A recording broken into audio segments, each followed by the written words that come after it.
Sign this, will you? Hang on, what's this all about?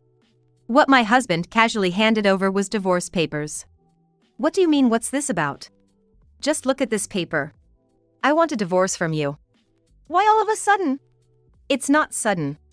I've been thinking about this for a long time. Actually, I've got a child with the one I love. What? It was like a bolt from the blue. I was so shocked that I couldn't find the words to speak and just stood there frozen. Well, our marriage has been over for a long time, hasn't it? Indeed, our relationship had been strained, but to think he had an affair and even had a child. Wait a minute. I just gave birth to our daughter and just got discharged from the hospital. That day, I had just been discharged from the hospital after giving birth. I thought we were going to live happily with our newborn and the rest of the family, but why? You just got discharged, so I hesitated to tell you today, but it's better to do this sooner, right? Besides, my girlfriend has been nagging me to get a divorce quickly. My husband said with a smug grin. I deeply felt that in the future he envisioned, there was no place for me and our child. I was devastated by my husband's worst betrayal and burst into tears. What am I supposed to do now? And like that, I was unilaterally handed a divorce. 7 years have passed since then. One day, while visiting a large shopping mall, I unexpectedly bumped into the last person I wanted to see. Hey, Patricia? Long time no see. It was my ex-husband, the person I least wanted to encounter. Wow, you've aged. It must have been tough after our divorce. He made remarks that seemed unbelievable from someone who abandoned me and my child. I replied with heavy sarcasm. Thanks to my parents' support, I didn't have any problems without you. What are you bragging about? Your father, that small-town doctor, right? Your parents couldn't have been much help. He laughed mockingly. And, taking my silence as consent, he started bragging about himself without anyone asking. After you, I married a doctor. You, a part-timer, and her are worlds apart. She's capable, younger than me by a decade, wealthy, and ensures a secure life for me. Great, isn't it? Sorry for being the only happy one here? He laughed in a very condescending manner. Oh, where does your wife work? What, you're interested? Smith Hospital. It's a famous general hospital around here that just opened recently. Even you must have heard of it, right? Smith Hospital. I couldn't help but smile at my ex-husband speaking with such a proud look on his face. I knew very well about that hospital. It really makes you think about the irony of fate. Oh, that hospital? Of course, I know it. Because. Seeing the truth, my ex-husband's face turned pale instantly. My name is Patricia. My father ran a small clinic in town, and my mother was the office manager there. Being a doctor, my father was always busy, working tirelessly every day. As a child, I sometimes felt lonely in that environment, but more than that, I had a strong admiration and respect for my father. I want to be someone who can save lots of people just like Dad someday. That used to be my childhood catchphrase. As I grew up, I became a nurse, not a doctor like my father, but I worked in the medical field all the same. However, the job of a nurse was more physically demanding than I had imagined, and I was exhausted every day. Could I really keep up as a nurse? Could I become a cool adult like my father? I was filled with anxiety and impatience every day. Then, I met John, who would later become my husband. John was 5 years older than me and owned the cafe closest to the hospital where I worked. He started talking to me during my lunch breaks, when I would sit with a gloomy face, sighing over the same cup of coffee every day. Hey. I don't know what's got you down, but try drinking this and cheer up a bit. He handed me a coffee with cute bunny latte art. This one's on the house. Come on, smile. John smiled so brightly, it was dazzling. Seeing him like that, I couldn't help but smile too. After that, every time I went to the cafe, I found myself increasingly interested in John, watching him. About 3 months after meeting John, I asked for his contact information, and our relationship developed from there. 2 years later, he proposed to me. On the day John came to formally ask for my hand, I will definitely make Patricia happy. So please, rest assured.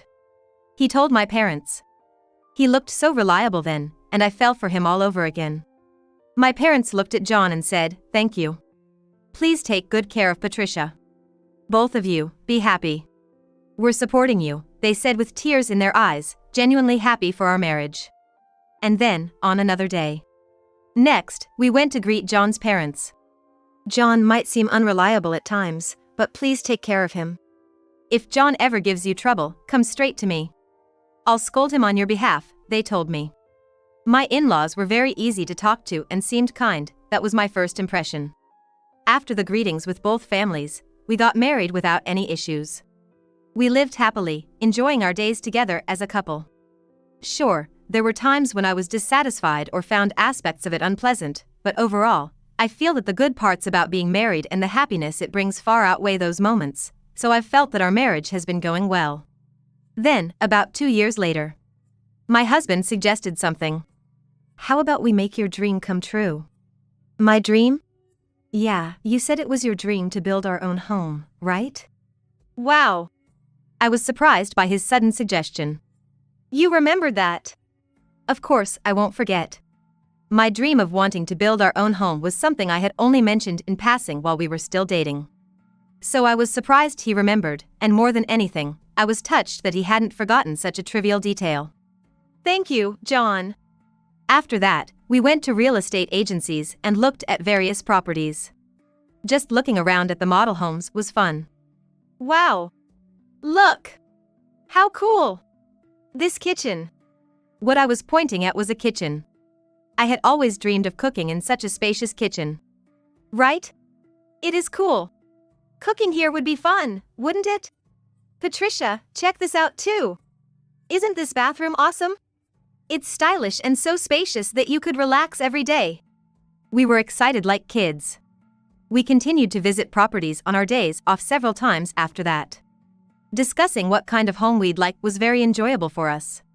However, after that, the talk of building our home took a turn I hadn't expected. It happened on a day off. My husband and I, having narrowed down our options, headed to the model homes again.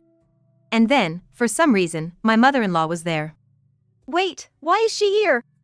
I was puzzled by her presence and couldn't help but ask. Then she made a surprising statement. Well, because I'll be living with you too. If we're building a house, you might as well hear my opinions, right? What? I couldn't believe my ears. When did we start talking about that? I hadn't heard a word from my husband about living together. I immediately pressed my husband in a whisper, so she wouldn't hear. Hey, John, what's this all about? She says she's going to live with us, but I didn't hear anything about that. Really? Didn't I mention it? What? You know, last year, after my dad passed away from a heart attack? Mom seemed so lonely, I couldn't just leave her alone. Indeed, my father-in-law had passed away from a heart attack last year. It was all so sudden. My in-laws were really close, always holding hands and going out together on weekends, and I found it heartwarming to see them like that. After the sudden death of him, she was deeply grieving, and both my husband and I were worried about her, but I had no idea he was thinking of living together. I get that we can't just leave her alone, but I had a bad image of living together and was anxious about whether we could get along. But I couldn't just ignore her. What should we do? As I remained silent, pondering, my husband seemed to regret not discussing it with me and muttered, I'm sorry. But, as you see, Mom's happy about living together, so forgive me, he said, looking towards my mother-in-law. She was touring the model home, eyes sparkling as she admired the stylish kitchen and bathroom, saying, how lovely. It had been a long time since I'd seen her so happy. I found myself naturally smiling. Our relationship with her was good, and I thought, well, if it cheers her up a bit, it's okay. Thus, the home consultation progressed, and after a while, our dream single-family home was completed. In the beginning, she would often stay in her room or tear up looking at pictures of her husband, but life in the new home seemed comfortable, and gradually, she began spending more time in the living room. At first, I was overly cautious around her, but familiarity is a powerful thing. Within 6 months, we had found a comfortable distance, and I believe both she and I were living comfortably. However, the atmosphere started to get a bit strange due to my husband's unnecessary comment. I think it's about time we had a kid. This came out of nowhere while my husband, my mother-in-law, and I were having a meal together. Both she and I were shocked, exchanging surprised glances. However, I nudged my husband's foot lightly, telling him, you don't need to say that now, to caution him to stop. But my oblivious husband didn't seem to catch on to my discomfort. Come on, it's true, right? We've been married for 2 years now. Mom, you want to see your grandchild too, right? He said, making a silly face at her. Yeah, of course. She replied, glancing at me, seeming a bit hesitant. I too wanted children, but there was no need to discuss it in front of her. Indeed, children are a blessing. It's not like you can have them whenever you want. Well, I want them too, but they're a blessing, you know? We can't be sure it'll go smoothly, I said calmly. But my husband, lacking any delicacy, went on, come on. It'll happen naturally. Anyway, we will start trying for a baby tomorrow. I sighed heavily in my mind. Then, it happened on a few days after my husband's tactless comment. My mother-in-law went full-on baby mode, constantly asking about kids. How's it going? Feeling any nausea, or today's dinner is fish? It's supposed to boost vitality. I splurged on it, so you two better eat up and work hard tonight, and so on. It turned out that not only my husband but also my mother-in-law lacked delicacy. This led to an increase in comments and actions from her pushing for pregnancy. However, getting pregnant is difficult, and it's common not to conceive when you're actively trying. Months went by without any sign of pregnancy. And after another year, our relationship began to strain. Why aren't you getting pregnant? Is something wrong with you? Don't just decide it's my fault. It could be you. Our arguments escalated, becoming more frequent. Even my mother-in-law was adding fuel to the fire by agreeing with my husband, saying, Patricia, it must be because you're always cold. You should warm up your body more. It was too much for me to handle. Realizing this couldn't go on, I thought hard and said to my husband with a serious look, hey, you know how trying for a baby has been stressful for both of us lately? So, what about we try fertility treatments? Let's get tested. I was worried he would be against it, but he seemed to have his own thoughts on the matter. After thinking for a while, he nodded and said, yeah. Let's give it a shot. The following week, we went to a clinic for tests. A few days later, we got the results, and to our surprise, there was nothing wrong with either of us. The doctor suggested we start by tracking ovulation days and timing our efforts accordingly. Getting the results and knowing that I wasn't the cause relieved me, and I was glad we went for the testing that stopped her and husband from blaming me incessantly. Plus, maybe because the stress diminished after getting the results, it felt like a miracle when, 2 months later, my period was late and I found out I was pregnant. She, upon hearing about my pregnancy, was truly happy and said, leave the household chores to me. Just relax and focus on giving birth to a healthy baby. And she became more helpful than ever, returning to her kind self. But it wasn't just my mother-in-law who changed. My husband's attitude started to shift too. And it was not for the better. At first, he was happy about the pregnancy, but gradually he began to treat me coldly. Damn, we have the mortgage to pay, and now we're screwed without your salary, he would complain about not having enough money. I, a nurse, had been earning a decent salary, but entering maternity leave reduced our income. I thought maybe I should have taken maternity leave later, but my mother-in-law had advised, since you have a physically demanding job, it's better to take leave early to avoid any risk to your health. However, my husband was not pleased with this. You could have worked longer. You took maternity leave too early. What could I do? Your mother was worried too. Besides, if we don't live lavishly, your salary should be enough. We shouldn't struggle with money that much. Women have it good. Once they're pregnant, they can dump all the work on the man, he grumbled and stormed back to his room, still in a bad mood. And when my morning sickness started, seeing me rush to the bathroom with a "I feel sick" elicited, again? What a hassle. It even makes me feel sick, from him. It seemed like for my husband, the goal was just to get pregnant, nothing more, nothing less. He appeared utterly disinterested in anything beyond that. Faced with my husband's attitude, I felt immense stress and found myself crying almost every day when he was at work. Seeing me like this, my mother-in-law gently suggested, why don't you go back to your parents' house until you're more stable? Sometimes, a little distance can help. She shared that during her pregnancy with John, hormonal changes led to frequent arguments with her husband, and staying at her parents' home for a while helped her find peace and prepare for childbirth. Hearing such an episode from my loving in-laws made me think perhaps a little distance was necessary right now. By the time I was 4 months pregnant, with her encouragement, I decided to return to my parents' home. The distance from my husband and the active support from my parents finally allowed me to enjoy a calm maternity life. Just being back home, knowing my father, a doctor, was there brought me immense relief. However, taking advantage of my absence, my husband seemed to have started living a carefree life. He began staying out late under the guise of overtime, and sometimes he didn't come home at all, as my mother-in-law informed me over the phone. How could he do such a thing when his child was on the way? Since I moved back to my parents' house, my husband hasn't shown his face once. Moreover, apart from necessary matters, he hasn't contacted me at all. It's only natural to feel angry at my husband for such behavior. The small rift that had formed between us before I moved back home was widening by the day. As my due date approached, I had to confirm with my husband whether he would be present at the birth. But he just dismissed the idea of being present at the birth, saying, "What? No way I can stand there. I can't handle blood." I was beyond angry at his response. I was more dumbfounded. When the labor pains started, my parents took me to the hospital, where I safely gave birth to a beautiful baby girl. About a week later, both mother and child were discharged safely, and I was to return to the home where my mother-in-law and husband lived. The atmosphere of the home felt somewhat different after being away for a while. Thank you for everything during this time. Welcome back. Congratulations on your delivery. Don't worry about the house, I'll take care of it. Just relax, she said with a hint of sadness in her eyes. Puzzled but grateful, I thanked her and sat down on the sofa, holding my daughter. That day, my husband didn't come home even after 10 p.m.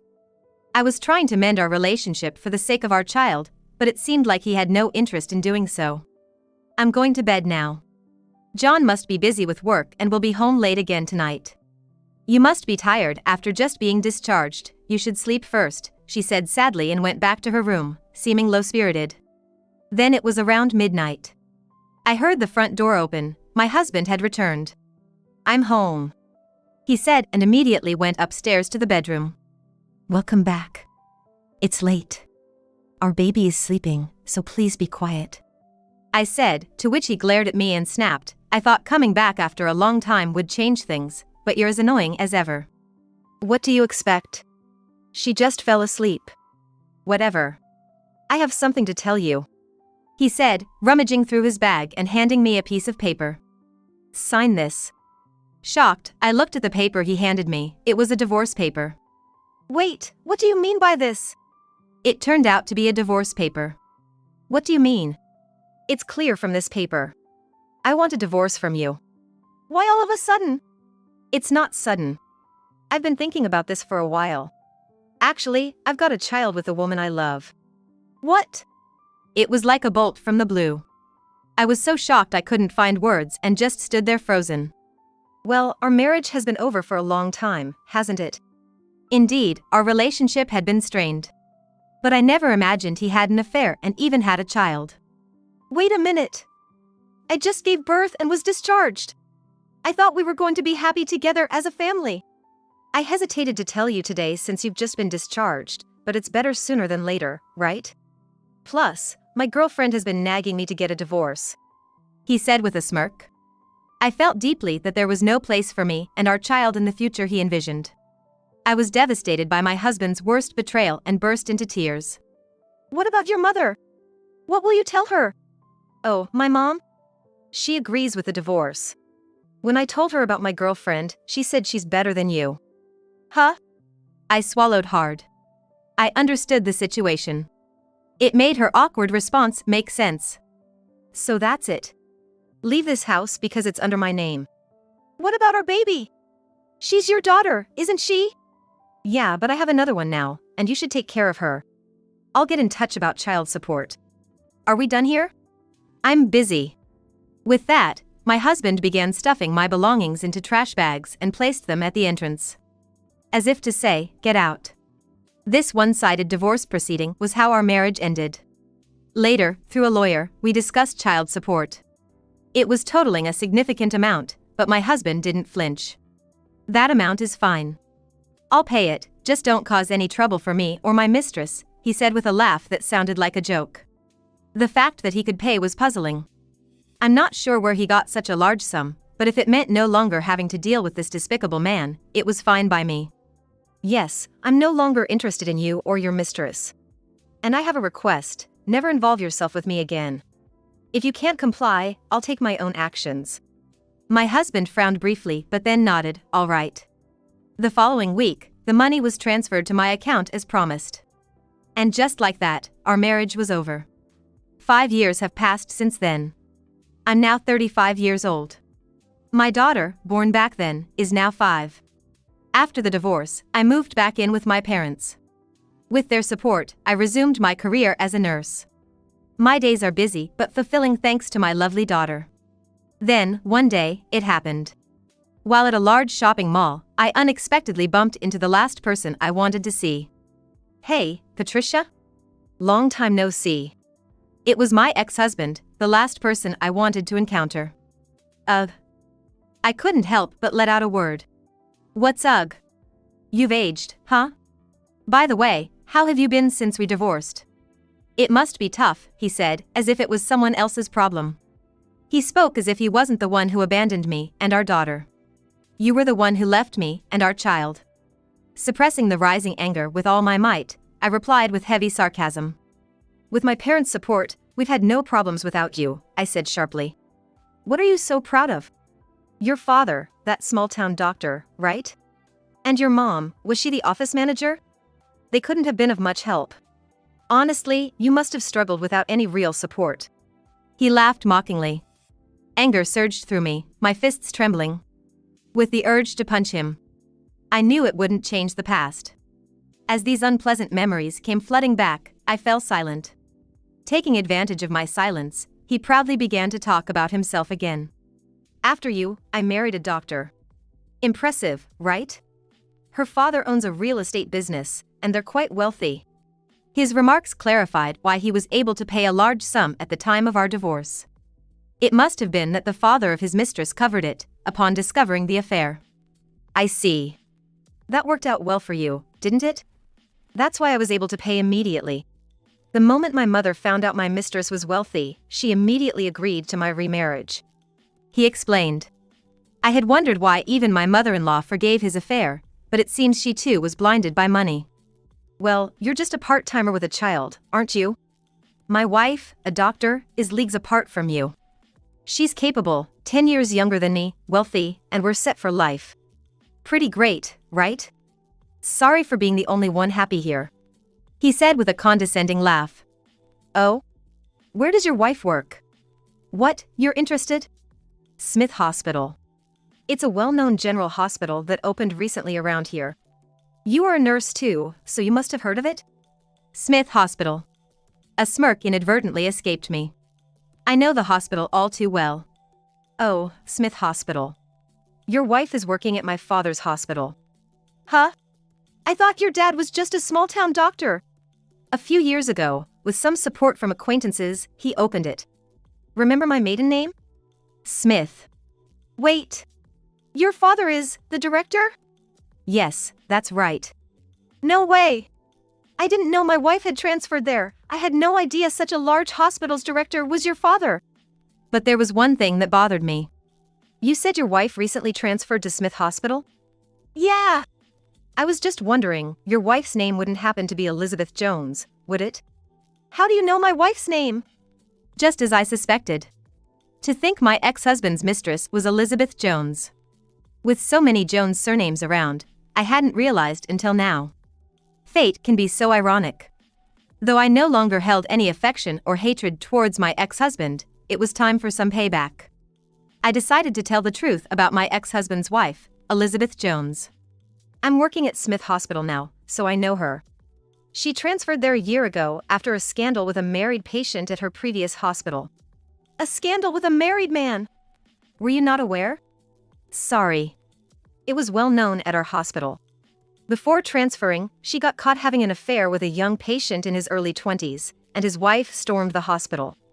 It was settled with a settlement, so I thought you knew. No way! Elizabeth had an affair? His face quickly turned pale, becoming completely ashen. Perhaps recalling something, he began to mutter, but indeed, that time too, now that you mention it, that time as well. Oh, and right after she transferred, there was this incident. A high school boy's girlfriend made a scene in the hospital room, accusing Dr. Jones of harassing her boyfriend during her rounds. Messing with a high school student is not good. Rumors say she has a preference for younger guys. What? Affair with a married man? Harassment? Elizabeth wouldn't even. That's irrelevant. I can't make heads or tails of any of this. I don't understand anything. He seemed to be in a bit of a panic. It was truly comical. You didn't know that? Maybe she doesn't care for you because you're an older man? Or perhaps because she's heard rumors about you having numerous flings, she's quite satisfied without you. Just like someone we knew back then. Both of you have a thing for younger people. You're really suited for each other. I said, and I couldn't help but laugh, holding my stomach. He, shocked into silence, just stood there. I decided to enlighten him about my current situation. I'm seeing someone now. He's a surgeon at Smith Hospital, a doctor. My father approves of him. My daughter is about to start school soon. She's adorable and a good kid. He cares for my daughter as well, and I'm genuinely happy every day. Sorry for being the only one happy, I told him. Biting his lip in frustration, my ex-husband yelled, "My wife couldn't possibly be like that," but I ignored him and walked away. Is this what they call karma? My ex-husband left me after childbirth for a younger, prettier doctor, but his wife, in turn, was involved in affairs with even younger men. If he had not encountered me at the shopping center, or if he hadn't spoken to me, he might have remained ignorant of his wife's secrets. Serves him right. 2 months later, though Elizabeth Jones didn't lose her medical license, she was transferred again. That was for sexually harassing numerous young patients. When the hospital investigated, multiple testimonies emerged about Dr. Jones's inappropriate behavior, and my father, the hospital director, decided to transfer her to prevent further damage to the hospital. Upon hearing about Elizabeth's transfer, my ex-husband confronted her, realizing the truth in what I had said. This confrontation led to a massive argument between them, resulting in their divorce. Elizabeth took custody of their child, and my ex-husband moved back in with his mother. As for me, surrounded by a loving partner, a delightful child, and supportive parents, I live happily every day. What you do comes back to you. I plan to continue living honestly and uprightly.